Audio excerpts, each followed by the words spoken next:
This is Andy Gutierrez from StarWars.com, and you are listening to Coffee with Kenobi with Dan Z. This is the podcast you're looking for. This is Vanessa Marshall, Harrison Dula from Star Wars Rebels, and you're listening to Coffee with Kenobi. Hello, my friends, and welcome to Coffee with Kenobi, show number 410. This is your spoiler-free place for Star Wars discussion, analysis, and rhetoric. I'm your host, Dan Z, drinking One Nation coffee out of my Celebration Chicago 2019 coffee mug, ready to talk some Star Wars with each and every one of you. Whether you want to talk about the movies, Disney Plus, the comics, the novels, collectibles, or anything else, this is your family-friendly, spoiler-free place to do just that. On today's show, Jeff McGee of Talking Toys with Taylor and Jeff joins us to continue looking at the Kenner Star Wars collection, those classic 3 3/4-inch figures from our youth. We're going to look at the last wave of the Empire Strikes Back series. So pull up a chair, grab your favorite coffee mug, and let's have some coffee with Kenobi. So who talks first? You talk first? I talk first.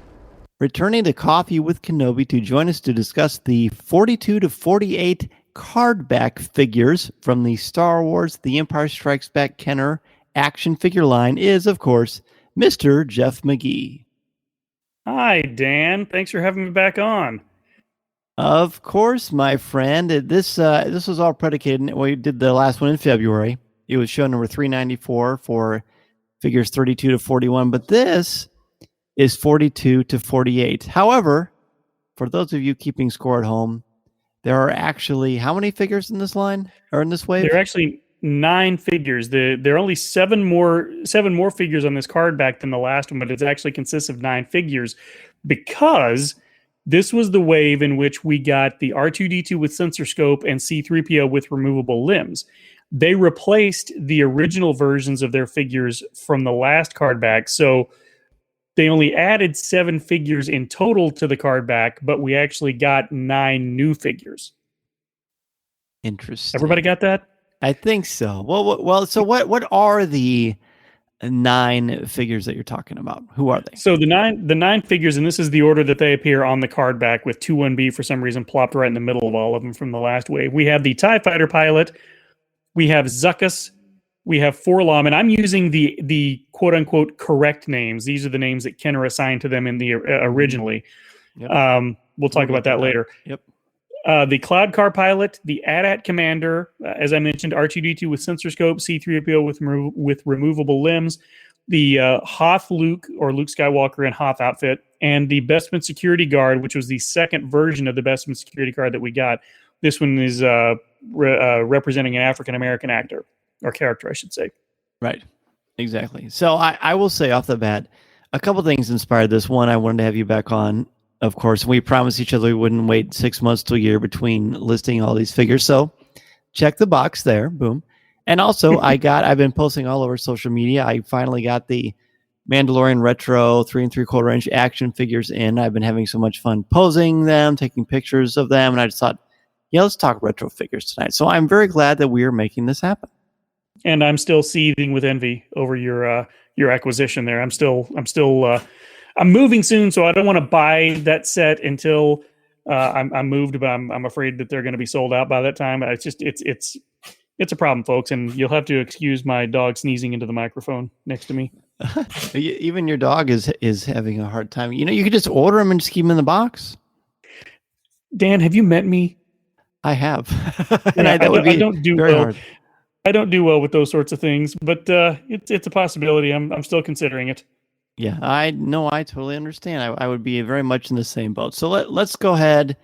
And again, if you're just now catching up, we've been going through every wave of these since the original Kenner Star Wars line came out in 1978. That's not when we started doing the podcast, but we've just gone through, what is this, our 5th time going through, I believe, right? Is this the 5th wave? That sounds right. Yep, yeah. I think that is right. Yeah, because there's 2 waves for New Hope, and then this is the 3rd wave for The Empire Strikes Back, The Empire Strikes Back wave, and then the next time we talk will be all about Return of the Jedi. So go ahead and give us your number 5. My number 5 is the R2-D2 with sensor scope. And I love this figure because they didn't update the sculpt so it fits right in with everything else we've already been using.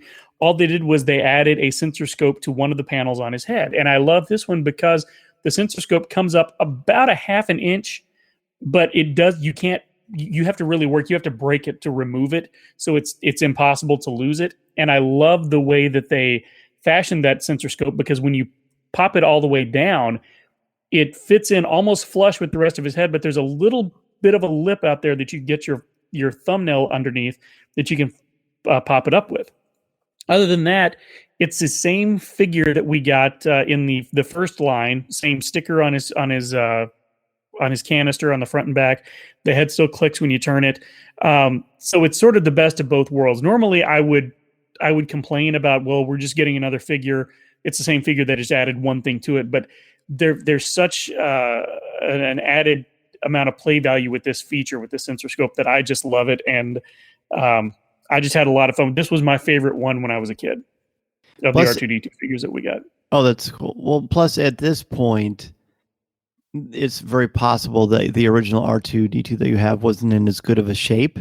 So it's like getting R2-D2 again with an added feature. I've had mine that I still have. I've had that telescoping thing up for so long that I had even forgotten that it pushes down. Nice. Yeah. It's and again, it's one that all the joint, everything, it always stayed tight on there, and it would always stay up. I'll put it that way. So it's a really well constructed figure. It's a really good use of the gimmick, I'll say, and I just really love this figure. I think it was a great addition to the line by Kenner. There's something very satisfying about the click of that head. I know we talked about that when we first talked about the first wave, but I just had to bring it up. And do you remember, 5-6 years ago, when was it? I think it was Gentle Giant created basically a life-sized scale one of this, and a couple of from the first. Well, let's see, they had a Darth Vader, they had a Stormtrooper, and they had a Boba Fett, and they had an R2-D2. I didn't remember them doing an R2-D2. I might have actually thought about maybe considering taking out a loan for one of those. Yeah, if you go on eBay or do a search, I think you'll find them. I remember considering buying it, but then I thought, well, if I'm going to spend that much money, I'm going to get a movie-accurate version. But, man, wouldn't it be so cool? Anyway, so there's your number 5. Very good. Yes, what about your number 5?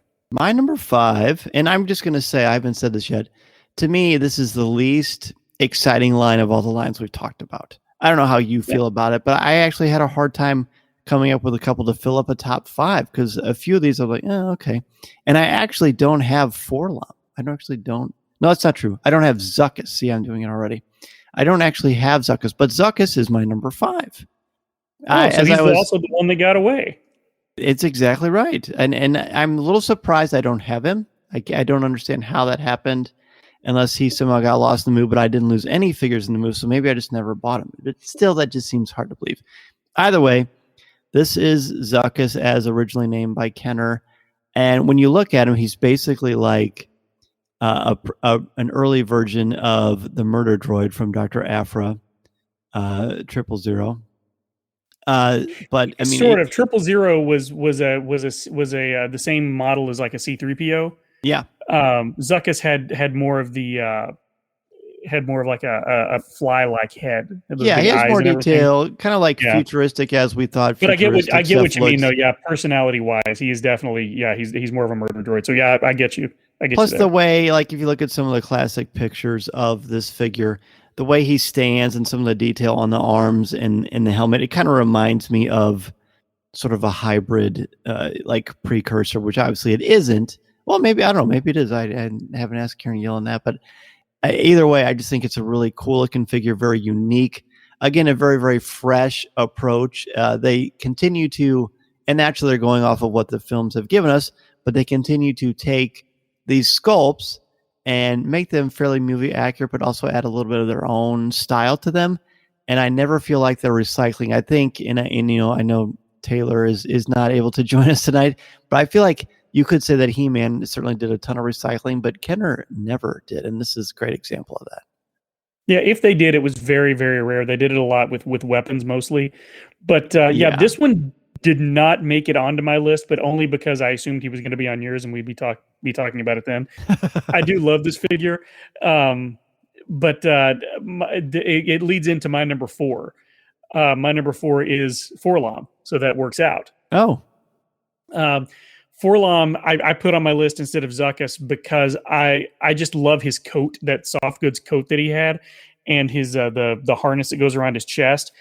They look very similar. Just at a glance, you might think they were the same species if you didn't realize that Zuckuss was a droid.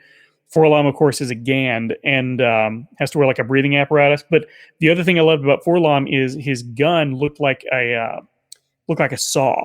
Yeah, that's a great one. Yeah, looked like a hacksaw, which I always thought was really cool. Plus, Forlom was one of my first mail-aways. I think Bosk was my very first one. I think he was the next one that I did a mail-away for. You didn't do a Boba Fett mail away? No, Boba Fett was before I got into them. Wow. By the time I got into the figures in the Empire Strikes Back line, he was already on toy shelves. Because it was 1980 before I discovered Star Wars. The Empire Strikes Back was my first experience with it. But I love Forlom because this one is one of the more movie accurate sculpts that we got. And I love the fact that he's just a tiny bit shorter than all the other figures because he is. And again, if you put he and Zuckuss together, they look like a pair. So that's why I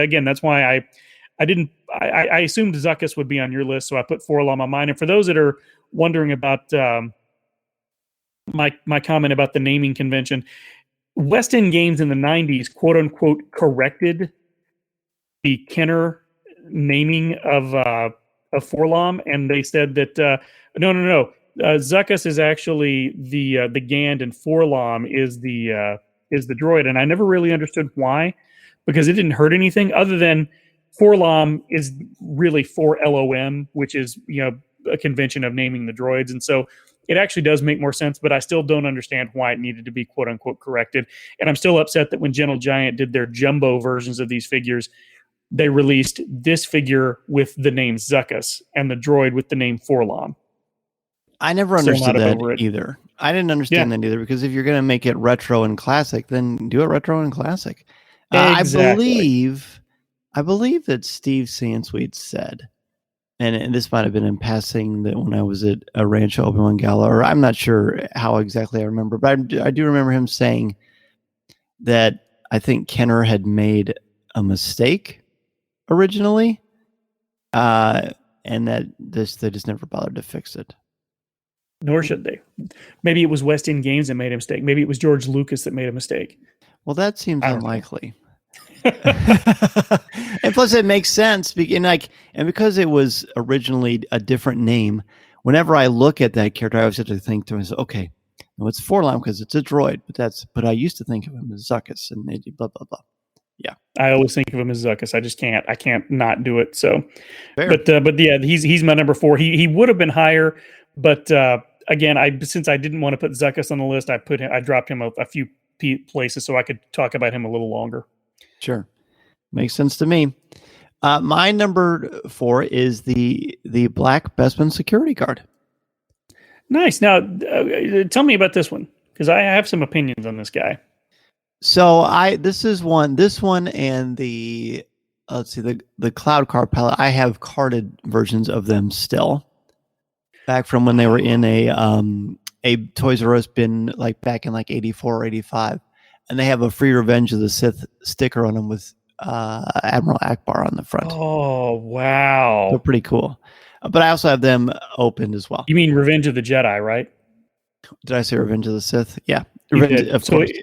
They say Revenge of the Jedi on the cards, for the wow. Yeah, I'll send you a picture.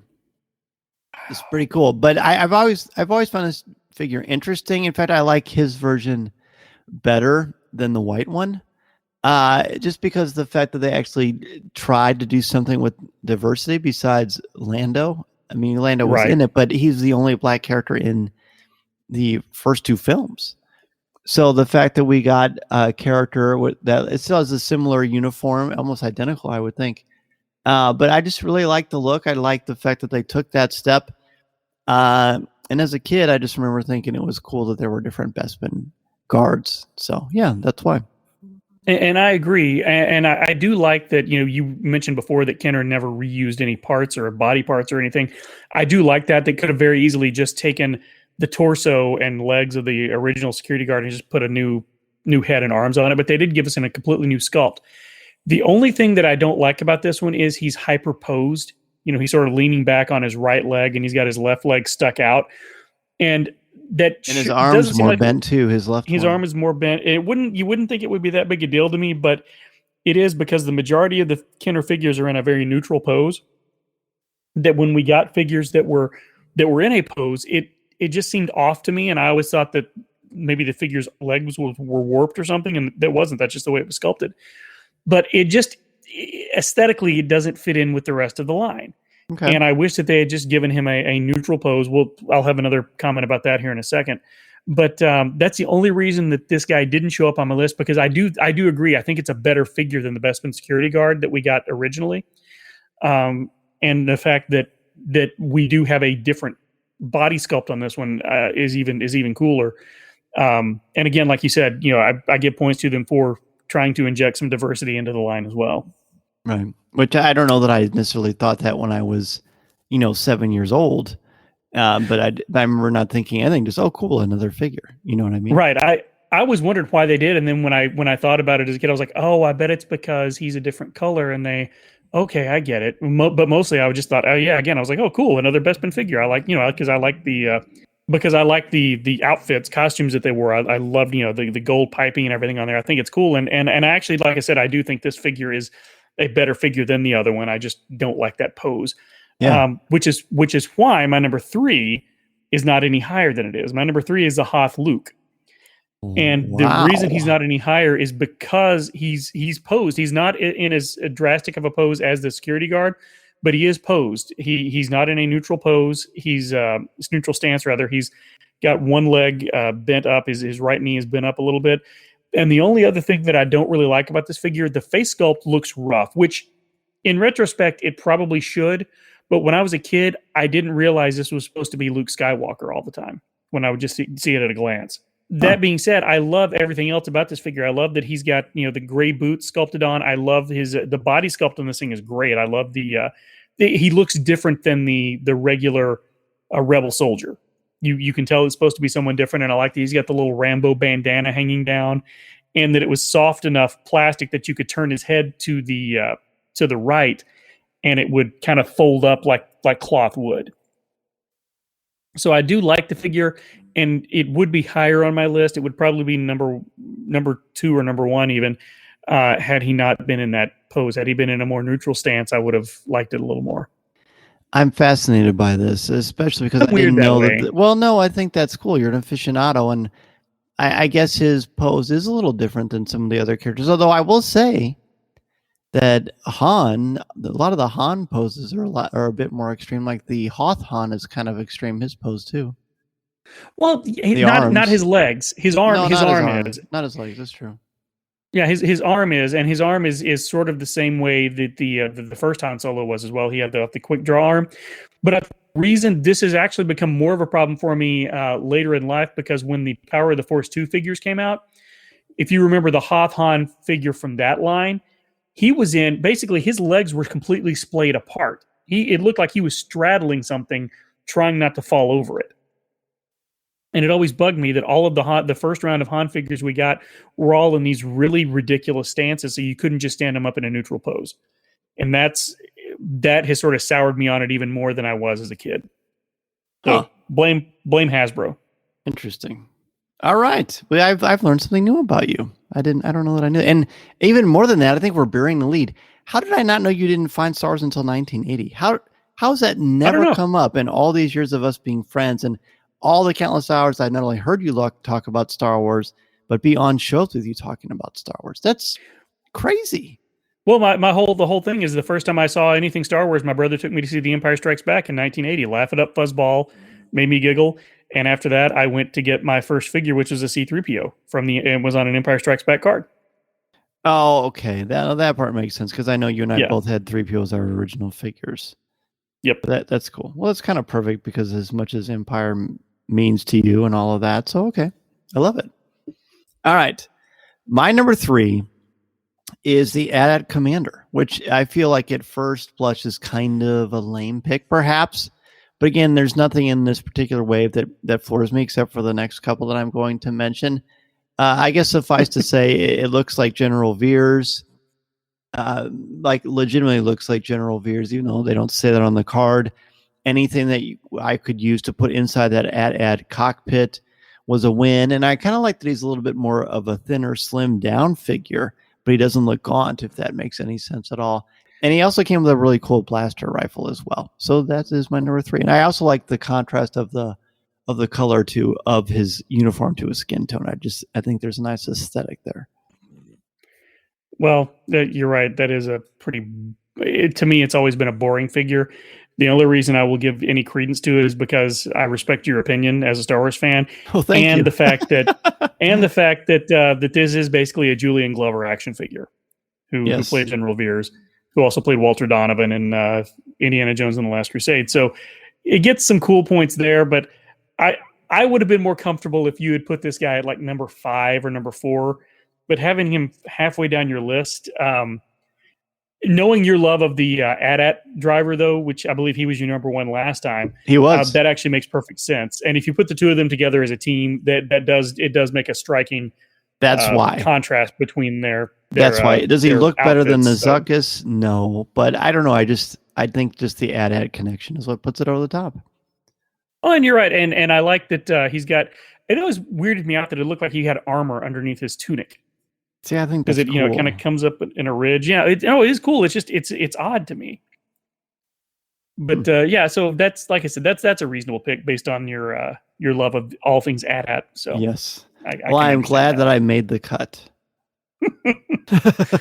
So what are we on? My number 2. We're on number 2, but let's go ahead and take a quick break, and we will return with our top 2 favorites from the 42 to 48 collection. We'll see if Jeff and I have any that match up. This is Coffee with Kenobi.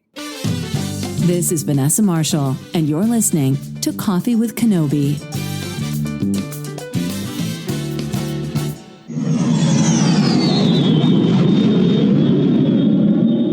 Once you are ready to plan that vacation, whether it's to Walt Disney World, Disneyland, or anywhere you want to go on the planet, be sure to check out MEI and Mouse Fan Travel, the official travel partner of Coffee with Kenobi. Their signature service and expert advice will help clients maximize their vacation time and dollar. I use them for my personal travel when it's safe to do so. I use them for Coffee with Kenobi. And as we get closer and closer to hopefully another celebration in 2022, you can be sure that I will be talking to Becky Menken and the team at MEI and Mouse Fan Travel. There are certainly a number of excellent reasons to use MEI and Mouse Fan Travel. For one thing, their service is completely free to you. They are there to help you, to guide you, to help you with tips on getting into the parks, where should I go as far as what day I'm going to be there, what rides are the smartest ones to check out first, what are some of the best dining opportunities, whether you're traveling alone, whether you're traveling with that someone special, whether you're traveling with your family or just with a bunch of your friends. They will take care of you. They are an amazing, amazing service. I cannot recommend them enough. Again, I use them for both my personal travel as well as for everything we do at Coffee with Kenobi. And I will certainly be using them for future trips to Galaxy's Edge, the Star Wars Galactic Star Cruiser one day, and so many more exciting opportunities. So whether you're going to go to Disney World, whether you're going to go to somewhere else on the planet, and hopefully someday Disneyland when that opens, MEI and Mouse Fan Travel, the Coffee with Kenobi travel partner, is your one-stop shop. If you have any questions, be sure to ask me or go to our travel affiliate link, which can be found on our webpage, in the show notes, or all over social media. Thank you so much. You will have the best time, and please let us know about your great experiences with MEI and Mouse Fan Travel.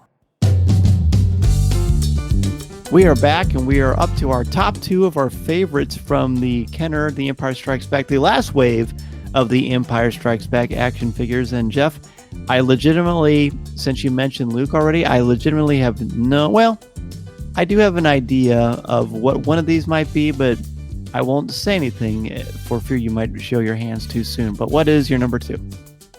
And at the end of the night, if you say I had predicted X, I will believe you. I will defer and believe you. Well, thank you. I'm amazed that we're 6 figures deep into this and neither one of us have had a repeat yet, so this is interesting. So I know. my number 2, based on what we just talked about, may not surprise you. My number 2 is a C-3PO with removable limbs. Oh, that does surprise me. Well, C-3PO was my very first Star Wars figure, but it was the original C-3PO. And I think I actually preferred this figure because the way they constructed this figure was amazing. I don't know how they managed to do this, but the joints, you could take them out and put them back in. And when you reinserted the joints, the arms and legs into the torso, they stayed there and the joints stayed tight. This guy would stand up so much better than my original C-3PO ever would, because by the time he came along, the joints on my original C-3PO were so loose that he literally wouldn't stand up straight.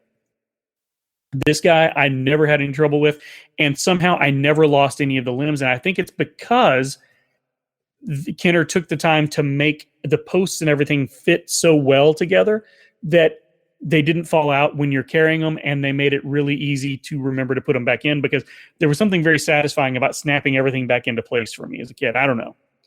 My only complaint about it was that his head was not removable, but I understand completely why they did that, because a kid is going to lose the head. I always wanted that as well. That always kind of bothered me too. And my version of him is actually, he is more sturdy than the original, but his arms are a little more wobbly, but I guess it's because they fall off. It just doesn't clip on there super tight. Mine doesn't anyway. But that makes sense. That actually makes a lot of sense. Similar to what I said about the R2-D2 as far as it being a little bit newer and crisper than the original one from the first round. Yeah, and I also like that he came with a little sack to put on Chewbacca's back, so Chewbacca could carry him around. That was a nice touch as well. Yeah, that is one that I should have made me put it at least at number 5. I agree. Okay. So my number 2 is the TIE Fighter pilot. Okay. And primarily because I mean, my affinity for Stormtroopers is very well known, but I love that in A New Hope, you only see TIE Fighter pilots maybe just a handful of times. It's always for a very, very quick, brief second. And when you're a kid and you go to see the movie in the theaters and you can't pause it because you don't have them at home yet, which sounds hard for people to understand if they're not of a certain age bracket like you and I are. But I always thought they were so cool. And the fact that I actually got to look at it and really study the look of the costume, the armor, the figure itself, because I wasn't like looking for a split second on a screen in a movie theater, was endlessly fascinating to me. I liked it. Again, it's a variation of the Stormtrooper classic helmet, but it's not like that one or the AT-AT driver one specifically. It's just kind of a hybrid one. I mean, of all of the Stormtrooper ones mentioned, I think it's probably the least of all of them. But in this wave, it is number 2. And I love this figure. He's not on my list, but I do love this figure. Yeah, I do love this figure. But he didn't make my list because I kind of assumed he would be on yours. But I like this figure better than the AT-AT driver because I think the helmet is cooler. But the fact that it's black on black, it's kind of hard to see a lot of the detail on it. But I also like that he's got the gray gloves and boots on there. The only thing I don't like about this figure has nothing to do with the figure itself. The card back for this figure does not have the character on it. It's got a picture of a TIE fighter flying above one of the asteroids in The Empire Strikes Back. It just seems like a lazy image. I would have much preferred to have seen the actual helmet and everything on full display. That always bugged me too. I thought, why is this the card back? Same with the B-Wing pilot, which we'll get to on another show. All right, very good. So we're down to your number 1, and I do think I know what it is. Should I guess it first, or do you just want to say it, and I'll tell you what my guess was after? Now I'll say it first, and you can tell me if it's not what your guess was. You can tell me, and then we can discuss why that was not my pick. Okay. Well, my number 1 pick, I'm seething with envy once again because my number 1 is the Cloud Car pilot. Was that what you thought it was going to be? Yes, it is. Okay. Mm-hmm. I love the twin pod Cloud Car. It's one of my favorite vehicles in Star Wars. And I love the Cloud Car pilot because he's got such an interesting design, such a unique design. He's got that like half moon helmet that looks like the things my mom used to dry her hair under at the beauty salon when I was a kid. And this is one who his arm is extremely posed. His left arm is in a crook, But I don't mind this one because he came with a communicator, and the way his arm is crooked makes him able to put the communicator up to his mouth to talk into it. And I always thought that was so cool. And I just love everything about this guy. And being a fat kid from the 80s who loved candy, the yellow on his helmet and on his boots looked like the yellow that was used on Sweet Tart candies. And that always made me want Sweet Tarts. But I just love this figure because it's such a weird figure. He's got the goggles and everything on. Everything about this guy just looks weird. It looks very 50s sci-fi, much like the Twin Pod Cloud Car, because it's orange. He's got some of the orange in his costume, color in his uniform, I'll say. So I just love this guy, and I love that we got two accessories. We got a pistol, and we got his communicator. And this is one that I would love to have on card. And now I'm extremely jealous of yours that is on a very rare card that I can't imagine. I'm assuming that you kept it in good shape because you bought it knowing you were going to keep it in the package, right? When you were a kid? You are correct, sir. Yeah, that's wild. That's amazing. That is a feather in your cap for your collection. But I just love this figure, and I love the fact that his belt is a little askew on him. It's not straight up and down because obviously one side might be hanging lower than the other. And I remember the day I got this guy. It was after I'd gone to an afternoon movie with a friend of mine. I don't remember what movie it was. I think we just went to the movies and there was like some cartoon playing. And we went, his grandmother took us to the movie, and we went to the store later, and I had my allowance with me, so I got this figure. And I don't know why I have such a vivid memory of that, but I have a vivid memory of sitting in the back of a pickup truck and playing with this figure right after I got it. But I've just always loved this figure. I've loved every iteration of this figure. The one that we got in the early to mid aughts with the Hasbro line was a lot of fun.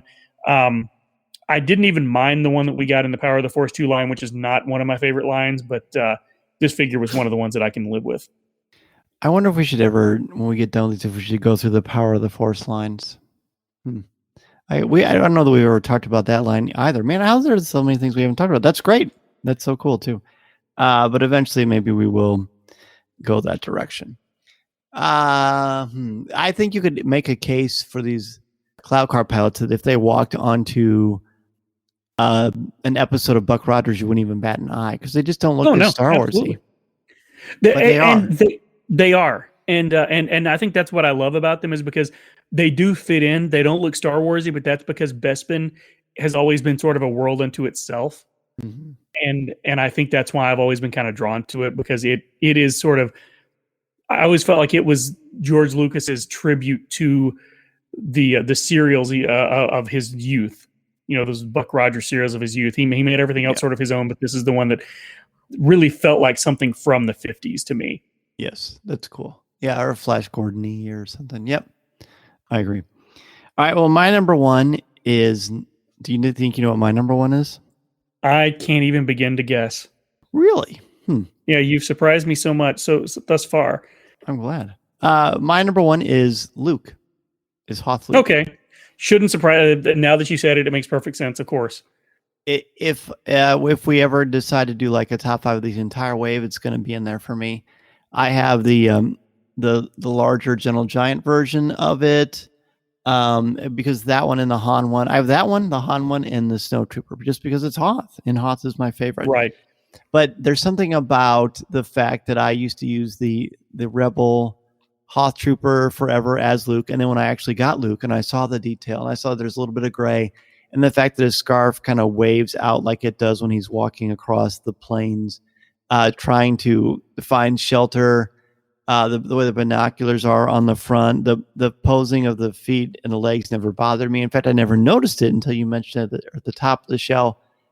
And I think it's a pretty reasonable. It's probably a better looking Luke than the other Lukes that came before it. As far as the face, it just seems kind of like a squinting Mark Hamill who's close to freezing to death, but desperately trying to survive in this frigid tundra.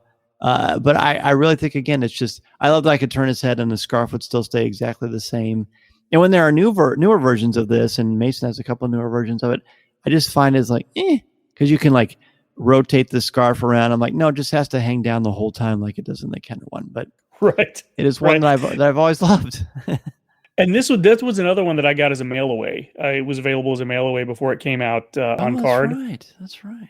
So that was one that I got that way as well. But like I said, it's lower on my list, but just because of the pose, the pose that he's in, and I realize that that's kind of a strange line to draw in the sand, but it's that's sort of what I use to delineate between number 3 and number 2.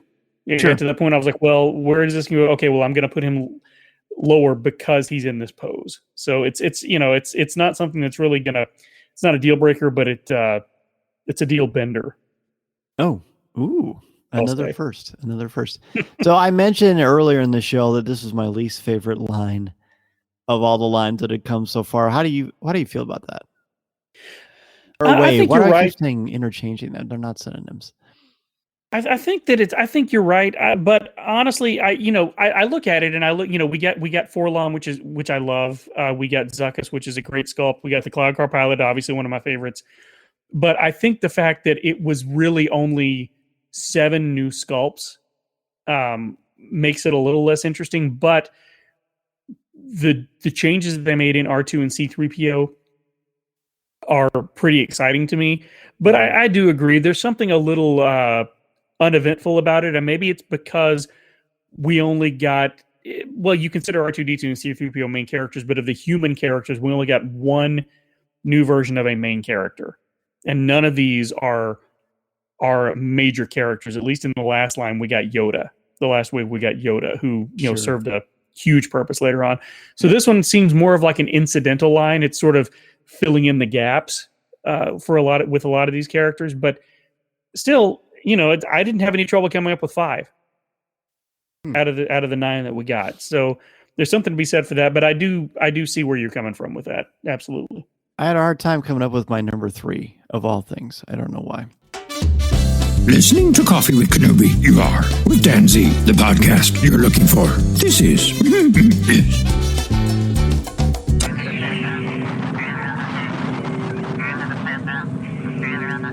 As we near the end of the show today, I want to thank each and every one of you for taking time out of your busy schedule to have a cup of coffee with me and for helping to spread the word about our Star Wars family we've got here at Coffee with Kenobi. Be sure to tune in Monday nights at 8 o'clock p.m. Central Standard Time on Facebook Live at www.coffeewithkenobi.com/live or www.facebook.com/coffeewithkenobi and have a cup of coffee, tea, or any beverage of your choosing with me as we continue the conversation. To join us in the CWK Cafe, which is our Facebook group, and share your Star Wars thoughts, comments, reviews, and opinions in a family-friendly, spoiler-free place that is also drama-free, go to www.coffeewithkenobi.com/community and be part of the conversation, talk about this week's show, or just talk about some Star Wars. We have a lot of fun and you'll make some new friends as well as catch up with longtime friends along the way. I also want to thank all of the new and longtime members of the CWK Alliance and let you know how much I appreciate your help and encouragement. If you want to join the CWK Alliance, go to www.cwkalliance.com and sign up today. Not only will you help out Coffee with Kenobi, but you also get access to CWK Pour-Over, the exclusive weekly podcast not heard anywhere else. It's a great way to support and help out the show, and 10% of your monthly contributions go directly to the St. Jude Children's Hospital to support the incredibly important work they are doing to help these brave children and their families. Plus, contributors at the CWK All-Star level can watch a video podcast of CWK Pour-Over hosted by me, Tom Gross, and Corey Clubb. Feel free to reach out anytime if you have any questions. In addition to being part of the community on Facebook, please don't forget to visit our website at www.coffeewithkenobi.com for Star Wars news, announcements, reviews, videos, and so much more. If you have a question for me or just want to share your thoughts on the air, feel free to email me at danz@coffeewithkenobi.com and I'll share them on the show. You can also connect with me on Twitter at Mr. Zaire, MRZEHR, or on Instagram at DanZareCWK. There are also a lot more ways to connect with me and Coffee with Kenobi on social media. Follow us on Twitter and Instagram. Give us a like on Facebook at facebook.com/coffeewithkenobi. check us out on Pinterest, or subscribe to our Coffee with Kenobi YouTube channel.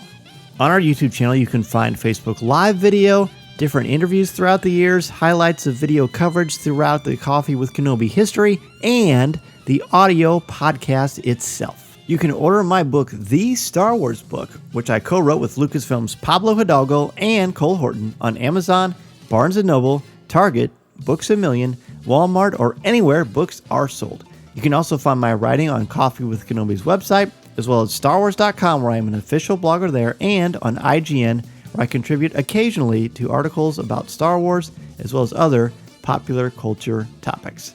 If you are considering starting a podcast or a blog, let me know how I can help you get started and make your creative vision a reality. Be sure to check out danzmedia.com and we can get the process started. I am also available to come to your school, conference, business, or organization to talk about how to tap into your strengths and help you bring out your very best. I want to inspire you to be inspired so you can take that first step into a larger world. Thanks as always to our Coffee with Kenobi sponsors, especially MEI and Mouse Fan Travel, our travel partner and your one-stop shop for all things Walt Disney World, Disneyland, the Disney Cruise Lines, or anywhere on the planet you want to go on your vacation.